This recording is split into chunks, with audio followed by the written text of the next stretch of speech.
welcome to the Pat Mayo Experience, Week 9 rankings from every single position. Thank you to everyone who came out to Gillette Stadium and watched the live stream on Draftkings Live on Facebook. And I can tell you, Tim Andercuss was not afraid to pose for some pictures. That was a lot of fun. I don't know why anyone would want a picture of him, but they got them now for life. You're in there, so thank you for making that a big success. Hopefully we can do more live Pat Mayo experiences, and you can come experience it firsthand. It was quite a lot of fun, so thanks again for coming out to that. I do want to remind everyone, give the shows a like if you can, and in the comment section this week, actually, let me bring in from RotoExperts.com and Fantasy Sports Network and the Fantasy Radio app. It is Jake Ciely. What's going on, dude? What do you think we should do for a contest this week? Ooh, that's a tough one. Wait, is it DFS related? No, it can be rankings related. I would have to say rank the Dolphins and the Cowboys in order of who scores the most to least this week. Yeah, that's a really good idea, because, I mean, we're going to get into that right away. But, yeah, so in the comment section, leave your DraftKings handle after you give it a like. Don't be afraid to do that. Rank the Dolphins and Cowboys running backs in the order of how many fantasy points you think that they're going to score this week, because that's going to be the conundrum that we're all dealing with. Everyone's rushing to the waiver wire. Everyone is trying to figure out who they should drop, who they should pick up. So let's kind of get into it. We'll go over the trades first before we get into the actual rankings. So let's start with actually the news. Before the trades, Ezekiel Elliott suspended again. What are the chances that like 2 minutes after we finish the show that all of a sudden he's playing again? Well, by the way that things have been going when we've been doing this show this year, probably about 90%. Yeah, I know. It's been so written. I've written up the same sort of like Cowboys Zeke suspended paragraph in my waiver column like, I don't know, 7 times this year.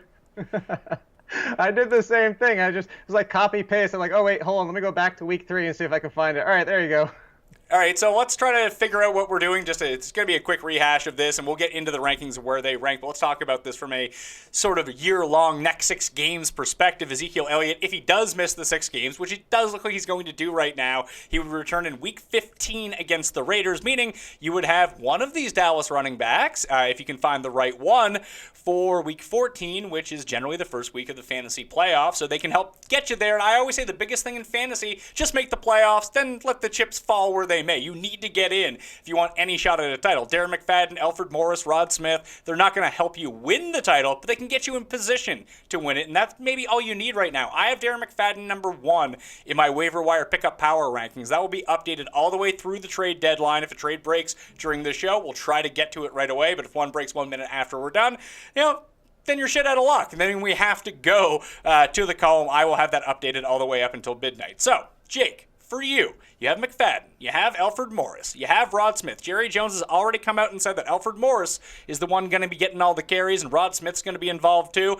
I don't care about that. I'm going with my preconceived narrative that Darren McFadden has been active for a game all season to keep him healthy for this exact moment. I think talent-wise, Darren McFadden is the best. Maybe Alfred Morris is a better between-the-tackles rusher, but if they want to get into passing situations, I believe it'll be Darren McFadden who's the one on the field. I think he is the most valuable. What say you?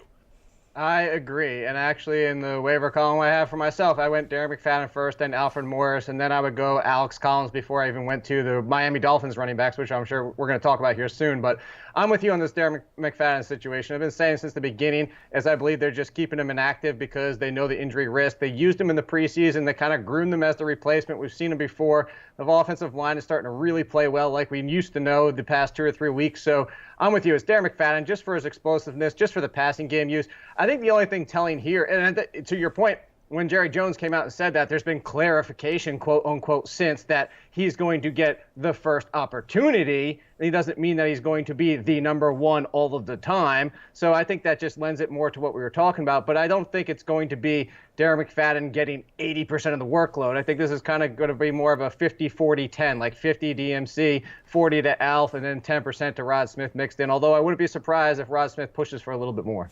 So in the waiver rankings this week, I have McFadden at number 1. Then it goes Marlon Mack, Kenyon Drake, Alex Collins, Alfred Morris, Thomas Rawls, Damian Williams, Matt Matt Forte, Dion Lewis, DeAndre Washington. I just think that if you're going to spend the fab, spend it on Darren McFadden, hope it works out. That doesn't mean you shouldn't be putting in alternate bids on everyone else. Like if you can get both McFadden and Morris, or if you picked them up a few weeks ago and didn't drop them, let the situation play itself out before making any concrete judgments on who to drop after like 2 seconds. But even if Morris gets the first crack in this game, and we'll get to this when we get to the rankings, I think against Kansas City, where they can score a ton of points, this seems to me at least that it would be a Darren McFadden game.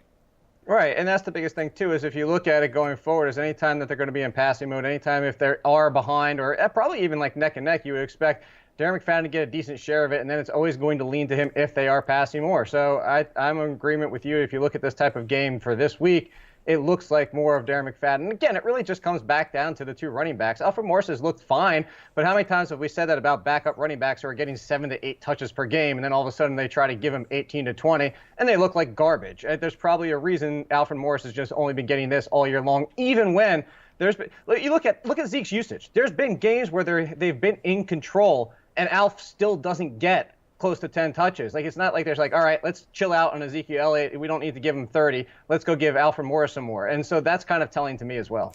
All right, Jay Ajayi is going to be traded to the Philadelphia Eagles, and I have the update in the column as well. So with Ajayi in Philadelphia, they might let go of LeGarrette Blount, or he's just not going to see the same usage that he had in the past. I would still think that Wendell Small would be the second guy you want to own, but frankly, after Ajayi, you probably don't need to own any other Eagles running backs, do you? No, not at all. Wendell Smallwood was kind of droppable before this. I agree with you that of all the backs that they have right now, he would seem to be the one in the passing game. But Corey Clement stole some touches last week. LeGarrette Blount really wasn't doing much this year anyway. What is that, second touchdown that he rushed in this past week? And if you look at it, he had one receiving, which was just a blip on that's just so weird. That's an anomaly of all anomalies. But Blount was just kind of to begin with. So I don't want to outright drop Blount, just obviously because if Ajayi were to get hurt or anything like that. But if you're in a situation where like Collins is out there or Drake is out there and your best option to drop is LeGarrette Blount, I'm dropping LeGarrette Blount at this point. Yeah, I'm with you on that. The only thing that I could find with Ajayi would be that it seems like running backs can make a very seamless transition from one team to another. We saw that with Adrian Peterson earlier in the season. But the only thing that might take some time to get up on, at least for Ajayi, is the pass protection schemes, because without Jason Peters, they want to keep Carson Wentz upright. Now they got Denver this week with a ferocious pass rush that they might turn to a better blocking running back on some passing downs just to make sure that Wentz is okay. And then in the coming weeks that we'll see Ajayi, I don't think he's going to get the same volume that he got in Miami, but he'll be more efficient and he'll get more red zone opportunities. Yeah, we've already seen the red zone. It's not just the red zone opportunities from having better offense and a better offensive line even without Jason Peters. It's the fact that they run inside the red zone a lot more than the Dolphins did. I think somebody from ESPN, it might have even been Matthew Berry, that tweeted out where it's well over 30%, whereas the Dolphins are around 22, 23%. So there's just so many factors in there. I agree with you. That might be the only concern where Blount gets a few more touches this week than normal, but you don't trade for Jay Ajayi in his prime and not use him. I would expect the touches to be somewhere in the 18 range. Yeah, and Jay Ajayi will incur another bye week, in case you were wondering, but I think that he's probably a low-end running back 1 the rest of the year, maybe high-end 2, low-end 1, with the potential to be higher than that if things break exactly right. But, maybe Ajayi is just not as good as we thought. That's a very good thing. That's I've had discussions about that as well. 25 carries, 77 yards, and maybe it's not all the Dolphins, maybe it's some him. But again, the arrow's pointing up.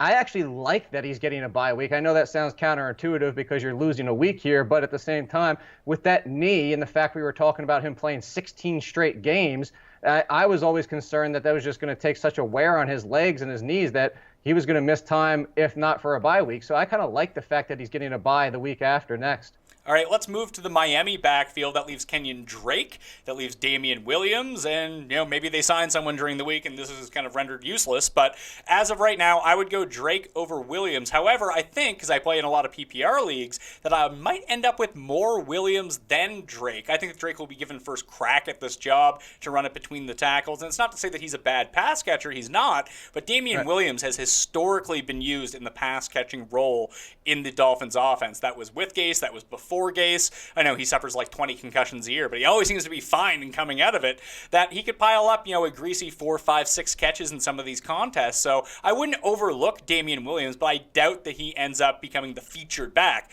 I suppose it's on the table. I just think it's highly unlikely. Drake will be given that shot, but how good are these guys? Like, should you go out and spend all your money on Kenyon Drake? Is he a must start? Like, I think best case scenario, and everything breaks right for him, he's like a mid-tier running back too, and frankly, that's not all that great.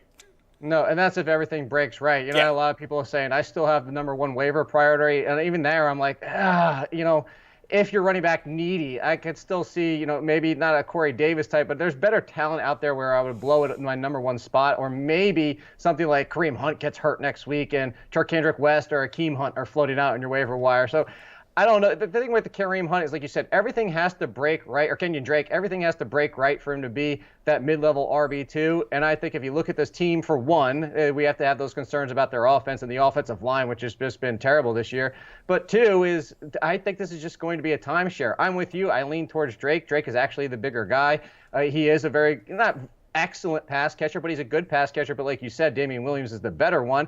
And they went to Damian Williams a decent amount last year when there was missed time with Ajayi and even in the red zone at times. So yes, he is the better pass catcher. I see myself, like you, kind of ending up with Williams because I'm going for the, I'm not going to throw a ton of money at it. And I see that more people are going to go after Drake. But I don't see either one of them being a league changer. You have to go after both just on the opportunity. But I don't all of a sudden think that you're going to get like a Kareem Hunt or like a Jerick McKinnon. You're not getting Jerick McKinnon. No, and one of the big things, I looked into this a few years ago, and you and I were talking about it at the time when Ray Rice got suspended, and the Ravens had 3 running backs to turn to. It was someone, and Forsett. And then my case was like, listen, Forsett's going to be free. Basically, we don't know who it's going to be. Why not just pick him up to see what happens if you need the space? I kind of feel the same way about Damian Williams here. And just to make you feel good, too, about that is I still reference that conversation to this day, and I will probably for the rest of my life, that the Ravens have always been the running back that you least expect is the one that's going to end up being the one that you want. Well, let's switch to the Ravens because there's some news coming out of their camp as well. Danny Woodhead returned to practice today. He's not eligible to come off the IR until November 19th. In PPR leagues, like, where should he fall on the waiver wire list? Because I need to update it now that this is here. Obviously, he's a stash. You can't use him right away, but if he comes back, now he might get hurt after 3 plays again, but it feels to me like Buck Allen would become completely useless, and then now you're still dealing with Alex Collins, who only really seems to have a lot of value if the Ravens are out in front, and based on their track record this year, we don't even know when they're going to be winning or losing. They're just a completely schizophrenic team to try to put any faith into. I think that Woodhead would actually become a pretty good pickup. I actually do as well. I put him for the future in my column. I know you rank yours a little bit differently. You just do straight rankings. I think that if you look at it, it depends on what you need. If you just have a free spot and you want to stash somebody like him, I absolutely would do it. I would do it. If you're not a Leonard Fournette owner, I would do it over Chris Ivory and look at something like that if you're in your PPR and you're looking for the upside. Because as you mentioned, actually in that same column, I now have droppables for the past couple of weeks. Buck Allen's droppable, in my opinion, not just because Alex Collins is taken back over, which is weird because of 2 weeks ago we were saying, you might be able to drop Alex Collins. But at this point, with Woodhead on the horizon, his job is going to be lost. And as soon as Woodhead's healthy, for as long as he's healthy, we know this, as long as he's healthy, he's an RB2 in PPR. So you got to factor that into it. Do you need somebody for the bye weeks to get through? Then you probably don't stash him. You go pick up a Marlon Mack or something like that. But if you're looking for the long-term upside, then I would definitely add Woodhead in a bunch of my leagues. All right, so San Francisco trades for Jimmy Garoppolo. He's not going to play this week. We get another week of CJ Beathard. They cut Brian Hoyer to kind of make everything go along with it. But I would think that with Jimmy Garoppolo going, that this is a situation where you have to kind of upgrade everyone on the 49ers, don't you? No, and I don't even know if Jimmy Garoppolo is good or not, but I'm pretty certain he's better than Beathard. Yeah, well, and he's been good so far in his starts that we saw, and granted that was like a ton of talent that he's playing with the Patriots, and it looks like the assumption is he's going to be in after their bye, but if Beathard looks like crap this week, I really wouldn't be surprised if they just go to him. I think next week is kind of a 50-50. After the bye is a certainty. So before long, he'll be out there. It definitely upgrades Pierre Garçon. It gives a boost to George Kittle, despite the fact he didn't go to the same college. That he doesn't have that going for him. But I think the backfield is kind of the one where it's, I'm more intrigued with Trent Taylor in the slot because, hey, that's the Danny Amendola, Julian Edelman. That's the role that they've always worked with the Patriots. So that's probably something he's comfortable offensively. But the backfield, I don't think that it does a whole lot for it because my bigger concern, as you know, we talked about it last week, is that this is Garoppolo's for the future. This team is for the future. They're not contending this year. They're not really probably going to contend next year. But if you're looking for the future, you might want to see what you have in Matt Breida. And we kind of saw it last week. I mean, Carlos Hyde still out-snapped and out-touched him, but Breida looked better, and they've kind of been giving him a little bit more and a little bit more. So I know Carlos Hyde's talented, but I'm starting to worry about the workload going forward. Yeah, I'm okay with Carlos Hyde in closer games right now. I think the Breida ended up getting a lot of runs because they were down by so much. But maybe you're right. I'm not too worried about it in terms of Week 9, and we'll get to that when we get to the rankings. The only other one I want to talk about was Dwayne Brown going to the Seahawks. And basically, when we talk about like wins above replacement, this could be the biggest move of anyone going from one team to another, just replacing the left tackle situation in Seattle. Now, I don't think this automatically means that Russell Wilson's going to be upright. Their offensive line is still bad, and it probably doesn't mean they're going to be good at running the ball, but they might get some positive yardage now, which is nice to get out of your backfield. Thomas Rawls played 41 snaps last week, did nothing with his carries and did nothing overall, but I would think that if there's still one Seattle running back, if you have one on your bench, I would still want Thomas Rawls. If I'm forced and if there's nothing else on the waiver, I would stash Danny Woodhead over somebody in the Seahawks. Fair enough. Me too. But look, some situations that isn't the case. Yeah, exactly. But I'm going to say the same thing I said last year about the Giants. When you have 4 running backs, you have 0. And the Giants are still in that situation. Well, at least, I think they're down to 3 now. Orleans Darkwa. I think Paul Perkins is back this week, so that's even worse news. Oh, God, forget it. Yeah, Ben McAdoo loves some Paul Perkins. Yeah. Although he loves Darkwa, too. Yeah. I don't get it. Yeah, Gallman ended up being the better play like last time out than Darkwa was the time before. You just don't want any of these guys, right? No. All right, let's get actually into the rankings this week. Running backs for Week 9. When we go to the top, there's no Lev Bell, so he's been replaced, in my rankings at least, by Shady McCoy. He's followed by Kareem Hunt, who apparently sucks now, according to Twitter. Great. I don't know what people... If you can't rush for 100 yards every week and score 30 fantasy points, apparently you're no good. It was the first game. He hasn't topped 100 yards, so, we should drop him. All right, then it goes Gurley, Fournette coming back off the ankle injury, Devonta Freeman. Actually, you've ranked Mark Ingram at number 5, correct? You're not worried about his fumble problems? No, not yet. I would be. Thumbs McSatan McSatan out here, fumbling everywhere, trying to cost them games.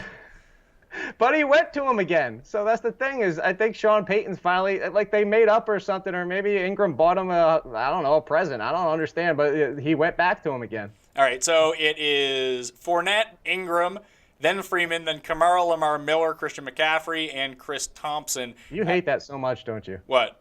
That he's number 5.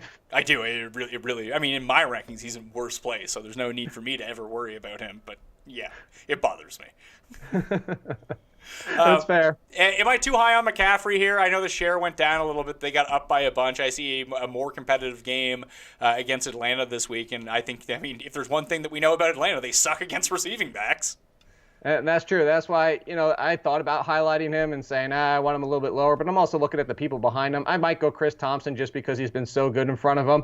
But he's in that conversation with Chris Thompson and Aaron Jones. Put it this way, he's not going lower than Aaron Jones, which is only 2 spots behind him. So if you want him over those guys, the receptions have been there every single week. If it's non-PPR, obviously, even half-point PPR, he's going to take a significant hit. But the receptions are just there every single week. Yeah, his name isn't Aaron Jones. It's now A. Jones because he thinks that defenses are a conspiracy.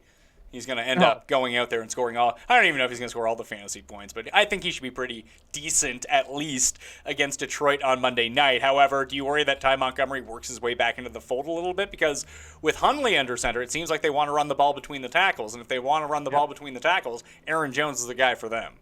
Yeah, but I also start to worry. Like, I actually highlighted Ty Montgomery a little bit higher. Not much, but a little bit higher, just because I think also if you want to get Hundley comfortable, and we talked about this when this move happened, and I gave the little breakdown of Hundley that I have for my rookie profiles, the fact that he's comfortable when he's got space and time in the pocket. As soon as it starts to collapse and as soon as he starts to scramble, things fall apart. And you saw that in the game right before the bye. And obviously, with the time over the bye, you hope things get better. But I also think that the Packers making a smart move might say, hey, let's give a little bit more Randall Cobb. Let's give a little bit more Ty Montgomery out in the flat, little arrow routes, stuff like dump offs to get some comfortableness going. So that's why I have a little bit concerned to the Aaron Jones, and I would rank Ty Montgomery a little bit higher. But at the same time, it could really go either way. As you said, they could just start hammering it between the tackles with Aaron Jones all the time. All right, so the entire 11 to 20 range, Aaron Jones is number 11. He's followed by Darren McFadden at number 12. Again, in the comments section, go down and list where you think the Dolphins and Cowboys running backs rank for this week. Just 1 through 5. You can throw Rod Smith in PPR. In PPR, you can throw Rod Smith into there too. Leave your Draftkings handle, and now you're entered in the draw for the secret prize that's coming once we get our new studio. So I have Darren McFadden at number 12, Mixon, Hyde, Ajayi, Doug Martin, DeMarco Murray, Adrian Peterson, C.J. Anderson, and then Tevin Coleman. Am I too high on Darren McFadden here? Because I feel like if I put him number 1 in my waiver rankings, and I think this is a game where they're going to be passing a lot, I can see it being a really good Darren McFadden game if things break the way that I think they're going to go. I think it's a little bit too. I would feel more comfortable with Mixon after last week's usage, despite the fact he's been terrible running the ball with that offensive line. But at least he's getting a lot of work in the passing game, which is great to see, especially with how little Giovanni Bernard got, because that was the biggest concern, that Bernard was going to continue to steal that. So I would go Mixon, and I would actually go Jay Ajayi, even with his new location, and even this being PPR. I would go those two, then McFadden. And I would move Hyde even further down to my concerns that I expressed before with Hyde. Yeah, I'm not too worried about Hyde when it comes to that sense, at least for this week. But I think Mixon over McFadden does make sense. I just worry about Mixon, man. He looks really good in some spots, but then he fumbled, and you just know how that's going to irk Marvin Lewis. Marvin Lewis also knows that his job probably doesn't have any stability either. It does. He has the best job security in football. Brown's not firing anyone. He doesn't want to spend extra money on a coach. Oh, that's a good point. Well, then if that's the case, that even helps him more. Why not go with your best talent? Stop screwing around with this. I mean, finally, it looked like he stopped screwing around with Jeremy Hill. He could barely touch the ball last week. All right, well, I'll move Mixon up above McFadden, but I think if you're going to go pick up McFadden, you go play him this week. Why not? It might be a 0. It could be 30 points. I'm going to wager it somewhere in the middle, but if this is PPR scoring we're talking about, I do like Darren McFadden a lot. Yeah, and I agree with you. The fact is, if you're going to go with the number 1 waiver priority or spend a ton of money on Darren McFadden and not start him, that doesn't make a lot of sense. Yeah, so you have Darren McFadden at number 12. I have Alfred Morris at 33, and I'll control F for Rod Smith. I have him at number 61. I have no idea what his role is going to be in this offense. I think he's a decent deeper league pickup, just on pure speculation, but I would put my faith in McFadden this week. Maybe Morris comes and steals a touchdown, but he's sort of like slightly better LeGarrette Blount at this point to me. Yeah, that's a good comparison. Because he's never going to catch any passes. Anyone else in that range, the 11 to 20, that you want to talk about? I kind of like DeMarco Murray and Doug Martin a little bit more, but I like them more than I feel like that spot should be. But then I look at the people in front of him and I'm like, I don't know if I can really slide him ahead of those guys. So the 21 to 30 range, that's where Kenyon Drake comes in. He comes in at number 21. Then Marlon Mack, Alex Collins, Amir Abdullah, Matt Forte, Buck Allen. I still think he piles up enough receptions to be a flex start in PPR leagues. Theo Riddick, Damian Williams, Marshawn Lynch, and Andre Ellington. The reason I have Ellington at 30 and Peterson inside the top 20 is I feel like the Cardinals should be able to. I mean, the first time they played, it was a competitive game, and you would expect to see more running in that circumstance. Unless the Niners jump out to a big lead, I just don't know how much Ellington ends up playing. I think that's the biggest concern is if you look at it, the matchup's great for pass-catching running backs. This is one of the best matchups you can find for that. But as you said, if they get up and they dominate this game, you're not going to see a heck of a lot of Ellington, especially in the second half. What do you make of Kenyon Drake at 21? I think I'd roll the dice this week against the Raiders. I think it's a decent spot to put him. That's one where I was like, I could definitely see that being a worthy spot, especially for what we just talked about. It's similar to Darren McFadden. If we believe the situation and everything we said, and we're trying to do our best educated analysis of the situation, if you think that Drake's the lead, and if you think Drake's going to get the most usage, and if you look at this matchup, that's a fair spot for him. The only person I highlighted, I had Alex Collins just because I look at that matchup against Tennessee, and I actually would think that even in a PPR, I would start him over Mack and actually even Coleman. Coleman's been – Sarkisian's killing this offense. Yeah, it's really strange. But Coleman at least saw a bump in his snap rate last week, and I trust the talent of Tevin Coleman and the potential of that offense. Maybe I'm blinded by that, but with Alex Collins, like I think that you do have to factor into his ranking that he has 6.0 yards per carry so far this season. He's looked really good, but if they slip behind by anything in this game, he's just not going to be on the field. Yeah, I could definitely see that. I don't think that happens only because the passing defense for the Ravens is so good that I think they keep this in check and that it's going to have to be all through the run game for the Titans, which could definitely put them up, especially if Mariota does throw an early touchdown or two. But I think it's going to be a close enough affair that I like Alex Collins more. And it's more about the matchup, too, as people continually overlook the Panthers' defense. Actually, I've been telling you the Panthers' defense since day one, and you keep like, I don't know. Yeah, turns out, last week, it's funny because I get all these weather questions. We kind of addressed this on the Sunday morning show that I actually said the only game that concerned me in terms of weather was Tampa, Carolina, because the winds were like 35 miles per hour. Wind, people, is what you should be looking out for. And even in that Jets-Atlanta game, it poured rain, but the wind didn't get up too highly. And, the guys, Matt Ryan said he had problems gripping the ball. It's not like points weren't scored in that game. Right. So, right. Wind is the big one. Wind, 100% wind's always the big one. That's the thing is, I say it as well, unless it's torrential rain. We're talking about, what was that game last year? It was like 7 inches, and it was just they were trying to play through inches of rain on the ground. Like, then you can be concerned, but it's the wind that's the factor. And to go back to, like I said, I was joking, but it's true. Josh McCown did fine in that game. Matt Ryan, he has no excuses for gripping the ball because Josh McCown had a fine game and you didn't, buddy. Yeah, maybe he has little hands like Carney's do. Alex Smith? Yeah, he has. Who was the one with the real tiny? John Beck had like the littlest hands in the world, apparently. Which are still bigger than the majority of people. Yeah, just not per NFL quarterback standards. Right. So is there anyone else in there? Like, with Buck Allen, I still think he gets enough run. He only played one fewer snap last week than Alex Collins did. And if they do get down in this game, that's more of a hedge on him being in and picking up like 6 catches for 29 yards. Yeah, I think that's a good spot for him. Marshawn Lynch has a little bit of concern because he wasn't at practice today, and supposedly it was a rest day, but the team expected him back, and it's just another saga situation with Marshawn Lynch. I don't know if I want to start anybody in that backfield. Honestly, I might just start DeAndre Washington over everybody at this point. I understand that case, but I feel like if Lynch is back, Lynch is going to get, at least 45% of the snaps, and then you start breaking it down even more, then you probably have like 35 for Washington, 15 for Richard, then Oluwaluigi is going to be on the field from time to time. And so even if he gets 45%, that means he gets, 37 yards? Yeah, but he's probably still the one who's going to be used in the goal, near the goal line if they get down there. If that's the case, he does have touchdown upside. With very little. He hasn't really had any this year. Sure, but I don't know. I think if I had to start one Raiders running back, it would be Lynch at this point. Yeah, that's fair. I don't want to, but we're dealing with. That's the thing, and I'll monitor the situation. Put it this way: we got to figure out what the hell is going on. We have plenty of time as always, and you will update the rankings if he's not showing up at practice on Thursday. Yeah, no, absolutely. Yeah, the rankings will update. You can go to dkplaybook.com. We're talking about this on a Tuesday afternoon. This is just how it shakes down to me now. I expect him to return to the lineup this week. Right.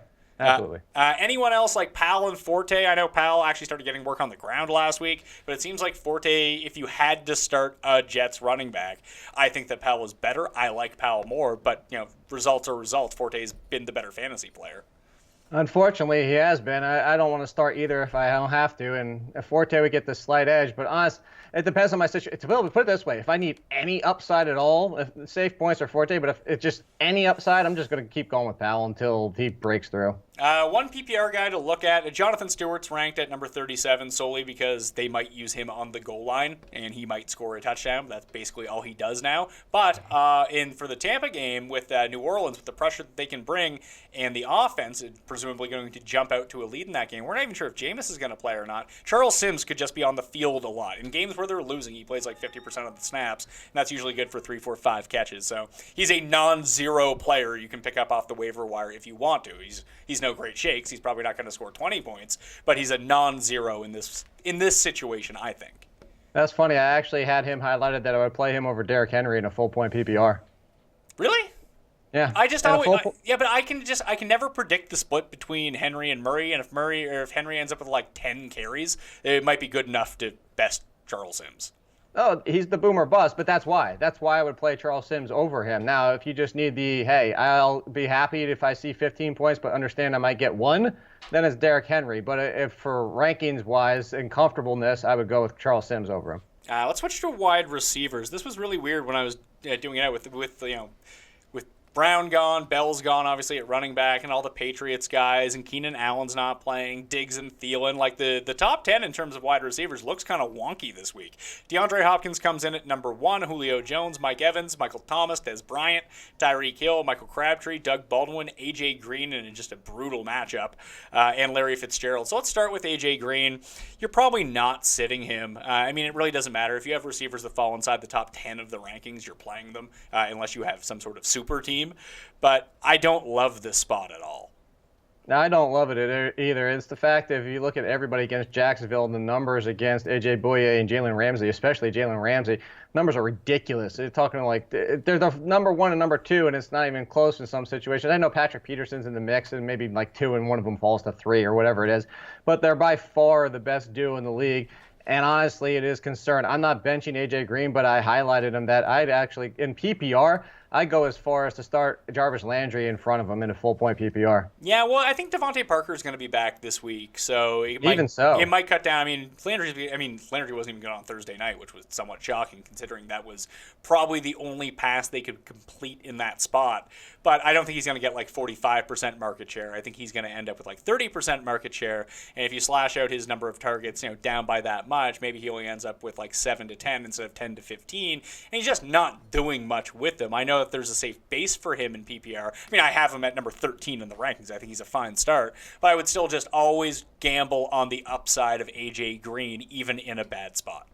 And that's fair. That's certainly fair. Like I said, in a full-point PPR, I feel more comfortable with Jarvis Landry this week. I actually had a couple, I highlighted a bunch inside the top, actually outside your top 10 a little bit too, but I would have Des Bryant behind Michael Crabtree just because matchup-wise, when he's facing decent corners, he always struggles. And then Doug Baldwin and Larry Fitzgerald, I both have behind Jarvis Landry. I went back and looked at Stanton's numbers with Larry Fitzgerald. They're not terrible.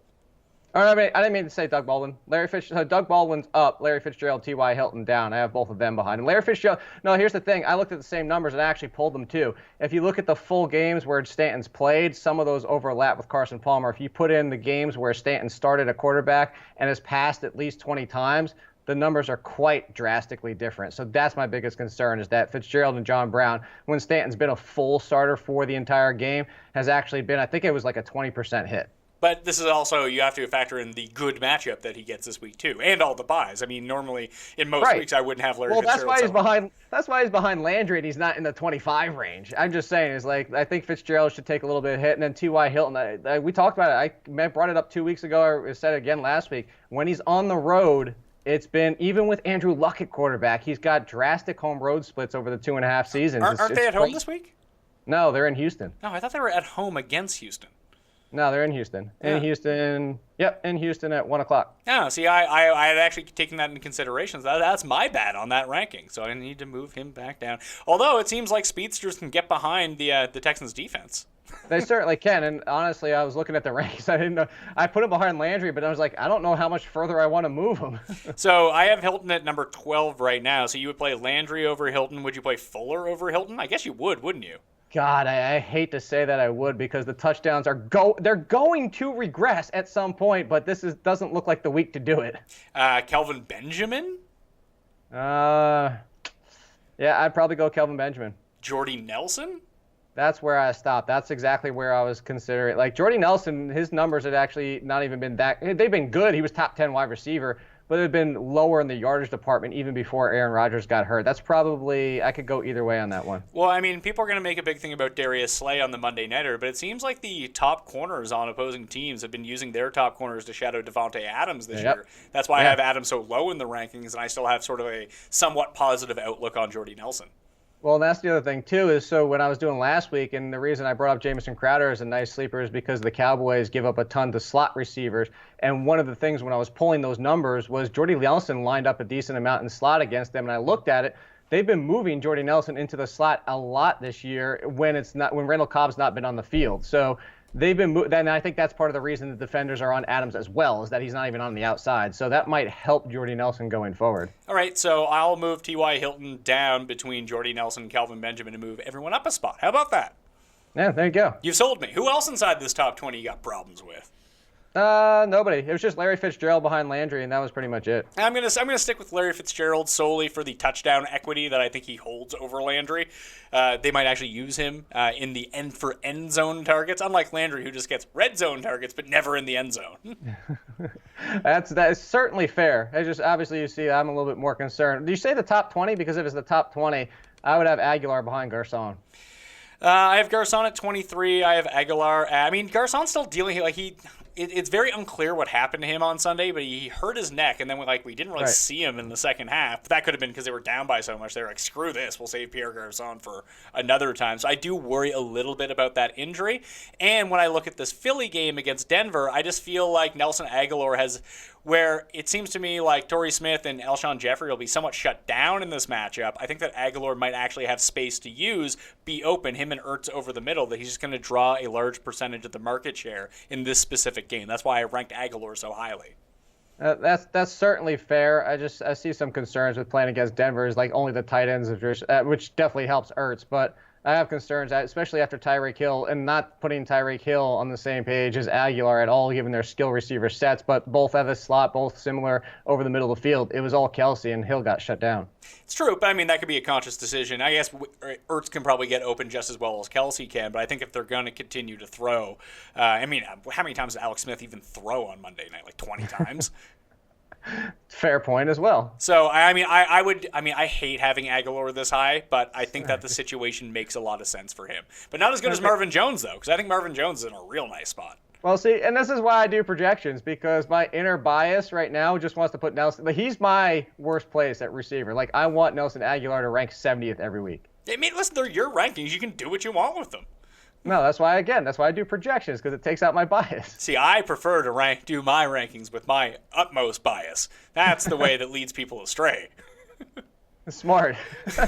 So 21-30, we got with Demaryius Thomas at 20. Emmanuel Sanders expected back this week. As my producer Paul was pointing out, that Benny Fowler's essentially Zay Jones. Guy can't catch.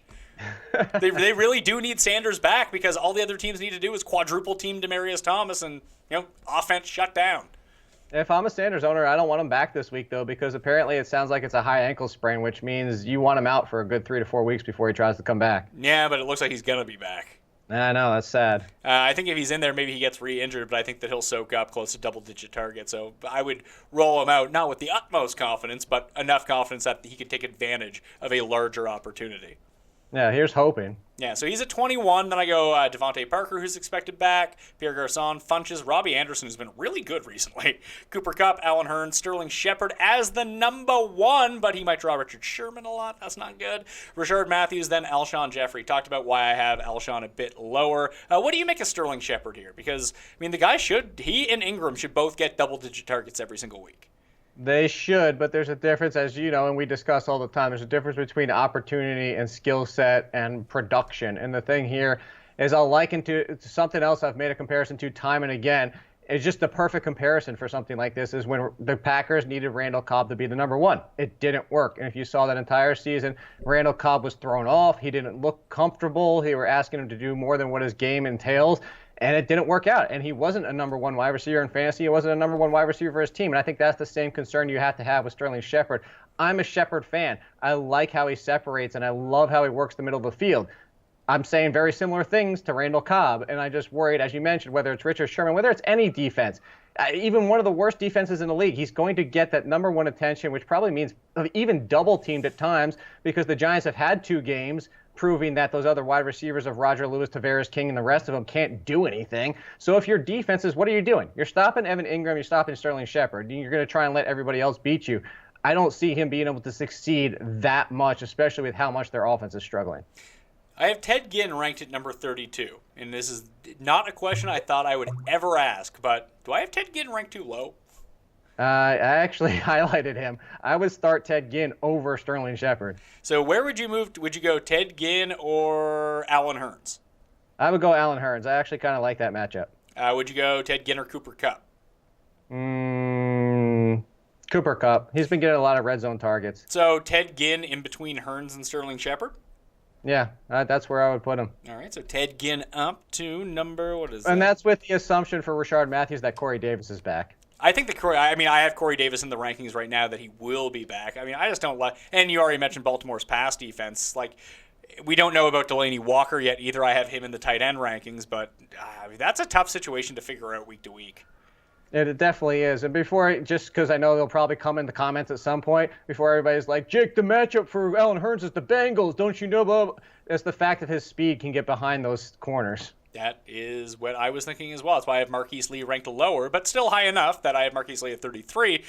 Listen, they're the only two guys that do stuff. Is Dude Westbrook back yet? D.D. Westbrook is supposed to be back this week. He's also one I actually had in the waiver column last week during the bye to make sure people were stashing him, and I would continue to stash him. Is he a legitimate stash, though? Like, do you really want a guy who's potentially the third receiver on the Jags?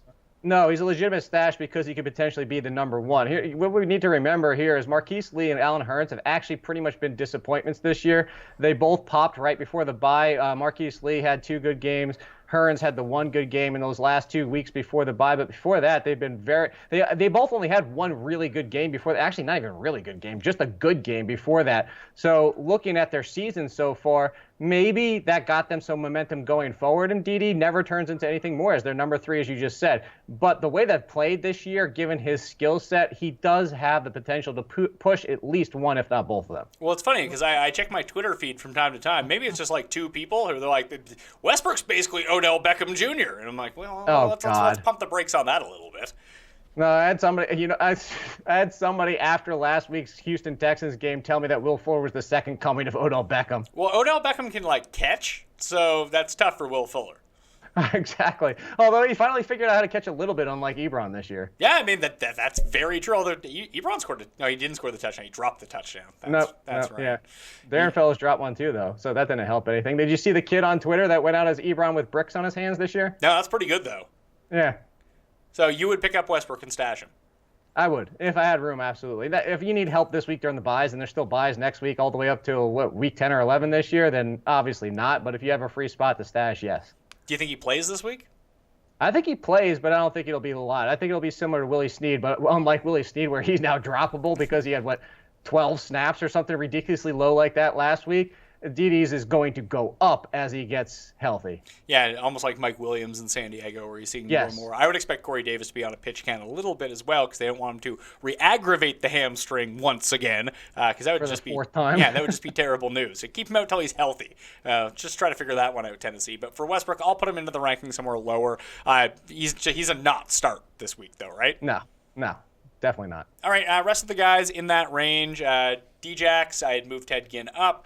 Marquise Lee, Robert Woods, Jeremy Maclin, Devontae Adams, Mohamed Sanu, Jamison Crowder, P. Rich, Tyler Lockett, Jermaine Kearse, John Brown, Marquise Goodwin, Sammy Watkins, I have at 49. Is there anyone specifically that you wanted to highlight from this range that you think should move up or is a potential sleeper? No, I think I looked through all these, and I'm like, yeah, those all look pretty decent. I don't think I would move a lot. Well, John Brown maybe, but again, I could just go back to the quarterback play. His snap difference, his production difference with Stanton at quarterback was. Here's the sad thing is, I kind of hope Blaine Gabbert ends up becoming the quarterback. Really? Yes, I think he's better for this team than Drew Stanton. Drew Stanton's been miserable. Yeah, but he's really good at celebrating. And now that you got team celebrations, maybe it inspires him to be better. How long has by the way, how long has he been the Cardinals' backup for? Since 1997? I don't know. So when was he playing baseball for the Yankees? I'd say that wasn't that in the early 2000s?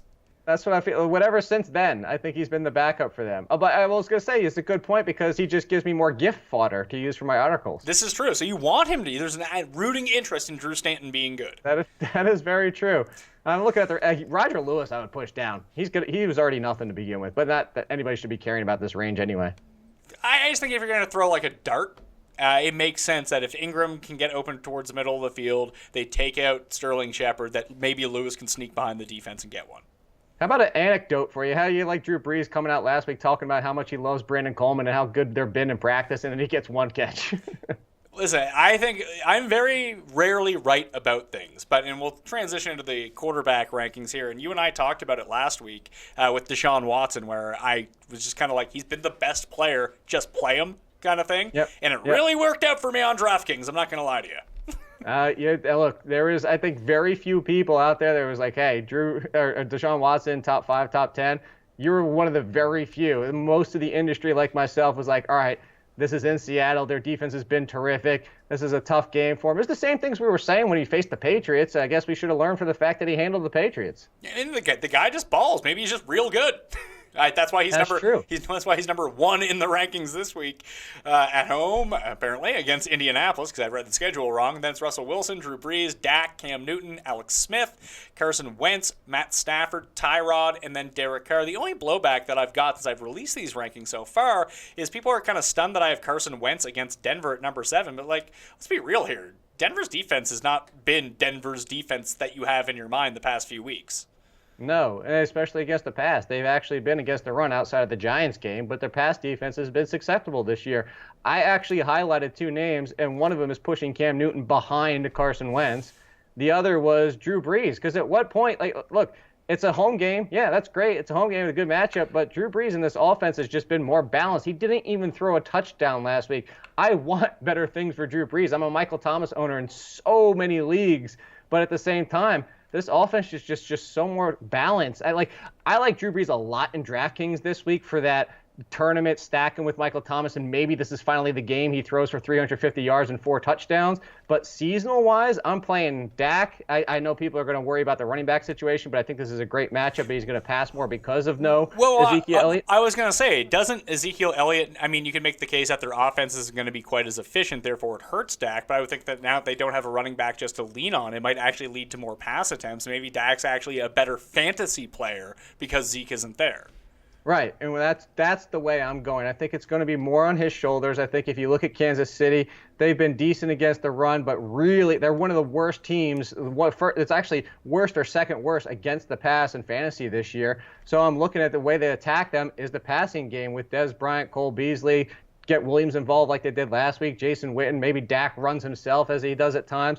I think this is a Dak game where he's going to step up, and similar to last year where he did at times but struggled a little bit when it wasn't Zeke was on the field. I know a lot of people threw those snap counts out there and said, hey, look, this is him with and without Ezekiel Elliott. But I think if you look at it this year, he's developed and matured a lot more. I think he puts it on his shoulders. It's tough for me to bench Drew Brees at home against a terrible Bucs defense. And that's the thing is you're not benching him. No, but I mean that is a realistic situation that people could have because Dak wasn't overdrafted this year, and this is why you don't carry 2 QBs because you don't want to get yourself into this situation. But exactly. I would play Drew Brees if it was me. I would start Alex Smith over Drew Brees at this point. I would not. In that matchup against the Cowboys secondary? Listen, I have Alex Smith at number 6. I think he's a fine start, but I would not play him over Drew Brees. You know, Drew Brees really hasn't done much. Past couple weeks now, this is long standing. I gave you those insane numbers out of the bye and at home, and he didn't even come close to those. I was exceptionally disappointed. Maybe that's the thing. It's just he's burned me so much that I'm just tired of trying to give him excuses. And maybe you're absolutely right about that, and I'm just projecting onto what I have the vision of Drew Brees is in my mind. But, I'm going to give him another week in a great matchup at home and just roll him out there again. But to your point, too, that's a really good thing, and we talked about this on the On Target show yesterday. If you have Drew Brees and fell into Deshaun Watson off the waiver wire or Carson Wentz or Dak, like any of those type of things, is get rid of them. And honestly, if the bigger name like Drew Brees gives you the more return value, just ride Deshaun Watson the rest of the year. Yeah, no, absolutely. Deshaun Watson's probably a top 3 quarterback the rest of the season. Like Brady, Watson. Here's the best thing, Pat, is during the fourth quarter of that game, I actually tweeted out, I said, you know what? I was wrong about this matchup. Deshaun Watson is now matchup proof. And first tweet I got back, even against Jacksonville in week 15? Well, tell me. He's matchup proof, but what about them? Yeah, but what about them? I didn't realize that. Thank you for pointing that out. Let's talk about a few streamers here. Tyrod's still widely available. Matt Stafford might be out there in leagues as well. He's 8th in my rankings this week, so I do like those two. But then it's like Cousins, Ryan, Mariota. Jacoby Brissett I don't actually think is a terrible streamer here against Houston. No, actually, and my second favorite one was McCown. I would actually go McCown over Brissett. Those two are, I mean, I have them right back to back. I have Brissett and McCown. I know that Josh McCown has weirdly scored rushing touchdowns this season, but I would, bank on the ability of rushing points to come from Brissett over McCown. Well, yeah, I'm looking at McCown's season. He's got 15 in every single game except for one, and 15 includes that opener in Buffalo. So, if some people are worried about that matchup, I'm not. Yeah, listen, I think it's a fine spot, but, I don't want to. He's started to wilt at the end of games, which I know doesn't really matter, but eventually I feel like that's that because he's 700 years old. Well, maybe he needs a halftime nap. And listen, I would take a halftime nap. That sounds pretty good to me. He's trying. It's going for the early bird dinner. He wants to get out of there. Some stuff to kind of note at quarterback. Obviously, Drew Stanton is starting for the Cardinals. Smokin' Jay looks like he's back for the Dolphins. Jameis Winston is no guarantee to play in this matchup with a shoulder injury. I would wager that he will end up playing, but Ryan Fitzmagic might end up coming in, and we know how Fitzmagic does when he has to be called upon for a spot start. He's lights out for like 2 weeks, and then he's Brian Fitzpatrick again. He usually gets a new contract out of it, so that's always good news for him, and then he starts to suck again. But in spots where he's not getting paid a lot, the Fitzmagic isn't so bad, and it does look like Joe Flacco might be back, so you don't have to worry about Ryan Mallett in, on paper against Tennessee, which is a decent spot. Yeah, and to go back to Jameis Winston, if you have another option, and I'd even go down to, I know it's a bad matchup going West Coast to East Coast, and I'm one of the biggest haters of Jared Goff, but even someone like Goff, I would consider playing over Winston because two things here is Winston not looking that good, not looking that healthy, could, as you just said, come out in the middle of the game. And if there's a team that's going to do it, with the way the Saints are getting after the quarterback this year, they could knock him out of that game just by hitting him a couple times. Yeah, I mean, that's very true. Maybe I'll move Jameis down in the rankings a little bit just because of that uncertainty. But I'll do that on Thursday. I'll wait for more information to come out about how he's practicing and that kind of thing. I don't want to be too reactionary on a Tuesday. News out of Philadelphia. So we got some breaking news. As it turns out, Howie Roseman, the Eagles' executive vice president, has said that LeGarrette Blount will remain the starting running back in Philadelphia. Yeah, I feel like that's lies. Yeah, as in he gets the first snap and then see you later. He's doing the Jeremy Hill where he starts every half and then we don't see him again.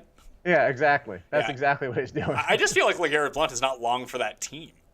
No, and that's a lot of, you saw the jokes on Twitter where people were like, watch Blount get cut just like Hoyer did, and both of them are going to end up back with the Patriots. Well, I mean, everyone's saying Hoyer back to the Patriots, and I think that's kind of obvious, and it makes a lot of sense. But if you're Jacksonville, why wouldn't you gamble on Brian Hoyer? He's better than Blake Bortles.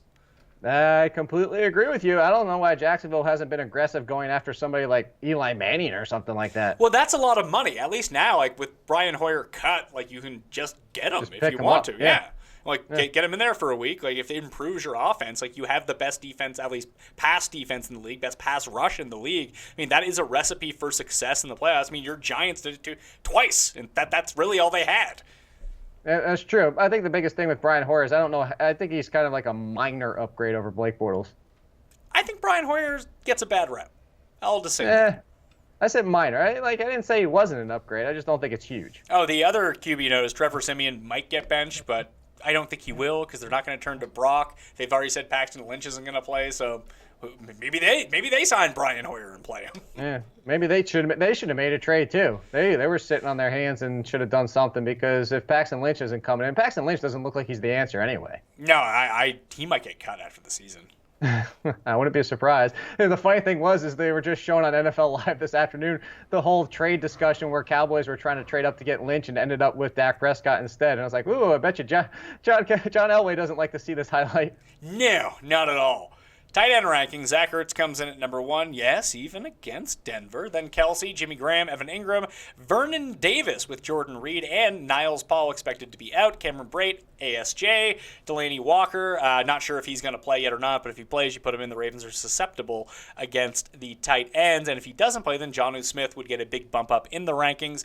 Jack Doyle at number 9, Tyler Kroft at number 10. Then you got Witten, Hooper, Watson. Bad week for tight ends, not going to lie to you. No, it is, and I looked at your entire list, and I was trying to find somebody that I was like, I think he should be higher, or I should think he should be lower. The only one was Austin Hooper, and then I looked at the people behind him, I'm like, nope, I can't really put him lower. No, and that's how, it's funny, that's how Austin Hooper ended up at number 12. I was like, I wouldn't really want to play Austin Hooper, and then I started getting into Ed Dixon, Darren Fells, and Ryan Griffin. Well, Austin Hooper might catch a touchdown. He might. The biggest thing was, it's funny, is that's one of the ones I blew last week because I said, if you look at the games with and without Mohamed Sanu, his only two good games were with Sanu out of the field and off the field. And then last week, he had a good game anyway. And he dropped a second touchdown, too. It was in his hands and out of his hands. Yeah, I know.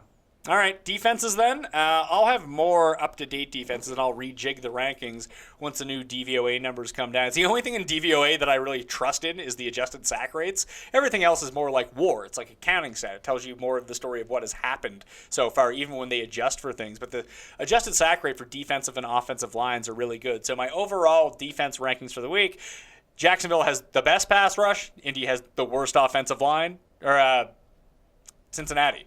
And now I'm all confused of who's playing who. Houston's playing Cincinnati. Yeah, it's against Cincinnati. Yeah, Cincinnati. Not a good offensive line against Jacksonville with the best pass rush. They're going to be number one. And you have Andy Dalton. A big shocker, Andy Dalton chalk week didn't turn out well for anyone, did it? No, it didn't really, especially if you had started Andy Dalton and sat Deshaun Watson.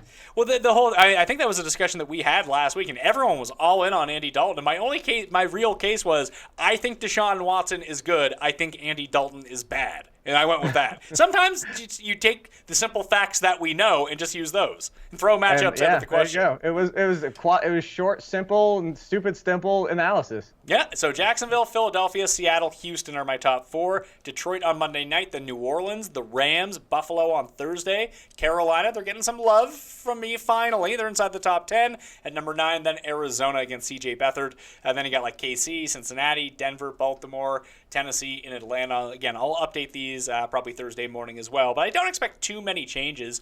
Is there any defense that you're really digging? I want to give a special shout out to Davis last week on the Draftkings show, who did bring up the Cowboys defense, and that was before Trent Williams was declared out. As soon as he went out and they were down 4 offensive linemen, it was like, fire up Dallas D at $2,200. Let's go. And the last second defensive touchdown really put them over the top. But hopefully we can find something else like that again this week. Who are you seeing at defense that you like? It's funny you say that, because I was looking at Arizona and liking them a little bit more than you do because of Beathard and because of the fact of the Staley injury. So that's actually one situation right there. And then Tennessee, depending on whether or not, even without Joe Flacco or not, I kind of think that's a sneakier defense. But the Arizona one, as bad as they've been this year, I know, but that's why I think they're a sneaky. I have them a little. I'd put Arizona ahead of even Buffalo against the Jets, the way the Jets have been playing. I just like Thursday night defenses. I always feel like it's understandable. Like it's a weird special teams touchdown. And the Bills have like the flukiest defensive season of all time. Whenever they hit someone, the ball just pops up into the air. It's unbelievable. It's very fortunate. But see, that's what I say. Yeah, you asked me for a sneakier defense that I was higher on, and that's the one. Yeah, Arizona I originally actually had higher when I did it, but I just think with Stanton under center, not that Carson Palmer was great by any means, but I think this is going to be a competitive game. It's not going to be a blowout either way, and I just think San Francisco might run the ball a lot. They should if they're smart, but again, that comes back to, and again, no Staley, is that how big of an effect that's going to have. Yeah, I mean, that's true. So I guess, Arizona as a looker there. I do like the Saints D and the Lions D. Those would be the two streamers that I would go with. We do have breaking news. It's not a trade, though, but it does help the Rams situation. Janoris Jenkins has been suspended for violation of team rules. How many team rules do the Giants have? How is everyone suspended all the time? Maybe that's why they're not winning games. They're too busy breaking the rules. I guess so. When you're concentrated on breaking the rules, you can't focus on winning games. Bruce Arians expects David Johnson to miss the rest of 2017. Now that makes sense. No kidding. If you've been stashing him, drop him. I feel like that's the pretty cut and dry advice there. Yeah, and look, you guys should have dropped him a bunch of weeks ago if you needed help. It was a doubt that he was ever going to be back in time to even help you in the season. Yeah, so that's basically it. So no more breaking news. You want to do one more scan just in case we miss something? No, I was looking at that. Man, maybe is that the bat line calling us? It is. That's the Here. Jake. You got to go. Hold on. Oh, let me take it. Let's do it. There you go. What do you want? I want to know who to play this week, Jake. I looked at your rankings, but are you sure? No, I'm not. I didn't count for the fact of the matchup. Sorry. Yeah, I mean, it's funny because I would say, yeah, I know who everyone's playing, but I didn't realize that Indianapolis was on the road. I thought they were at home. So I'm an idiot is basically, this doesn't happen with you. This happens to me. It's true. All right, that will do it on the Pat Mayo Experience. Jake, tell everyone where they can consume your rankings and all of your content. Yeah, rotoexperts.com. It's very simple. You can go there. I tweet it out a million times just as you tweet out your stuff. So you can just follow me on Twitter at AllInKid and get it that way. And then, of course, as I'm about to head to 4 to 6 p.m. Monday through Friday, the award-winning On Target, well, we'll talk about a lot of stuff we just talked about. Oh, that's good. So if you listen to this, you can get the more refined version of that, and you can have other people who are probably smarter than me debate with Jake about it. Like your buddy, Chris Meany. Yeah, Chris Meany. I mean, Chris Meany is basically me with a beard. That's how people. When he He's grew. a little bit nicer. I called him Canadian Kindness. That's the nickname we gave him. He really is. Meany is a super nice dude. Yeah, like if he's one of those people that you bump into and it's totally your fault, he's like, oh, sorry. Yeah, you're not getting that sort of Canadian politeness from me. No. You'll flick your cigarette in their face. I will, or just blow smoke in their face. That really irritates people. And I like irritating people. It's kind of my thing. Anyway, again, the contest for this week to get your name in the draw for the super secret giveaway is rank the Dolphins and Cowboys running backs 1 to 5 in the comment section. Leave your Draftkings name. Do not be afraid to give the show a like either. Does help out. Spread the show around. Tell some friends. Again, if it's me, it's bad advice. So you want your competition listening to it. I mean, with Jake gives good advice, so maybe it cancels itself out. Maybe I just yell at her so they listen to me, and that's what you want them to be doing, all right? You can follow the Pat Mayo Experience on iTunes, Stitcher, Google Play, and Audio Boom. No matter what device you have, you can download the audio versions of the Pat Mayo Experience. You can catch me on TuneIn and iHeartRadio as well. For the video version, you will want to watch it on the DraftKings YouTube page and the DraftKings Facebook page. And don't be afraid to download the DK Live app, by the way. If there's one app to follow football on Sundays, it's DK Live. Whether you have Android or iOS, you can get it up-to-date scoring. It's awesome, full play-by-play. Cannot recommend it enough, all right? I'm Pat Mayo. Good luck in Week 9. I'll see you next time.